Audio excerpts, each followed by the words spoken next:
Alright, so imagine if the kid from The Sixth Sense got his own manga adaptation, but instead of just hanging bodies and ghosts, he was forced to see also demonic ghouls, curses, and horrible persona representations. Meet Mieruko-Chan, a high school girl who one day, out of the blue, begins to see ghostly monsters. And how does our hero handle such situations? She ignores the hell out of it. Its dark sense of humor sets a tone for what is nightmarishly frightening. Meanwhile, our hero does everything she can to pretend not to see it.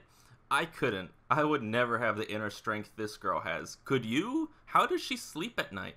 I'd need to take some pills or something just to get my eyes closed. What's even more crazy is how they can both scare you and make you laugh at the same time. It's like experience a scary maze through reading. Like, it's not even parody or satire. It's just the way she handles every situation that causes you at first to witness a nightmare, then find yourself nervously laughing hysterically at her ability to both ignore, cry, and find a way out of it. This definitely feels all expositional, setting up the stage. I'm just unsure where they want to go with it. They have so many choices. I don't see her gaining magical powers and becoming like Constantine Exorcist Angle, although that would be pretty cool. I don't see the mood of the writing going that direction though. It's going to be its own original horror dark comedy, like an FX show. There are small main arc throughout the first volume, but mostly just one-off stories as far as I know currently, with an actual heartbreaking final chapter. Mieruko-Chan is probably one of the most sympathetic characters I've ever read. You immediately are put in her shoes from the get-go and have to bear with her during every horrifying experience, like actual non-cheap jump scares every time. There's currently only 3 volumes available, with the 4th volume delayed till November. Anyway, that's all I got to vaguely advertise for this series. The next bit is spoilery discussion. Okay, so I love that in the beginning volume, she tries the basics in order to see if she can ward them off somehow. Salt around her bedroom, prayer beads, but currently nothing is working other than ignoring.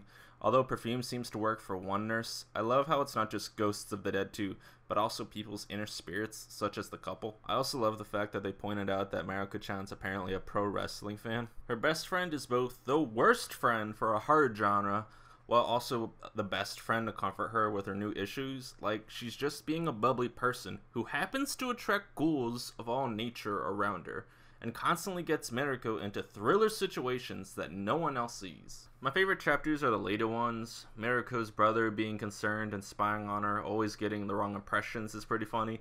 I like that they immediately give us an impression about her brother and where he stands in her life. He cares and will do anything for her, and that might come into play later. The prayer beads chapter might be my favorite. After mumbling about the beads all volume long, she finally gets the beads and she looks so optimistic and overjoyed, and then for a second they even work. But like I stated before, how they get you. Suddenly, this Resident Evil looking thing pops up and her beads explode.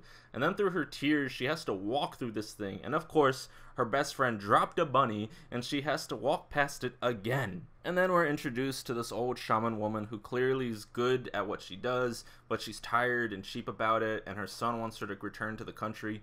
She first gives Mieruko a cheap stuff and it explodes again, and when she then decides to turn away her cheap tricks and give Mieruko one of the rarest gifts she possesses and is fired up and becoming a high-class shaman again, it explodes again.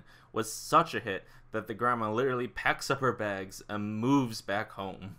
And the final chapter is so well done and making you believe it's another monster crawling around her family that's causing her to freak out as her mom, dad, and brother are all talking to her. But then, as she's leaving, she walks back and says goodbye to her dad's shrine, revealing that it was her dad who was sitting with the family in spirit, chatting as if he was still there.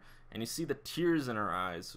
It's just such a well done way of constantly doing the same thing over and over again, and then bait and switching at the last moment for more of a heartbreaking reveal. Anyways, what did you enjoy about the first volume? What's your favorite chapter? How'd you get into this series? And what are you looking forward to in future chapters?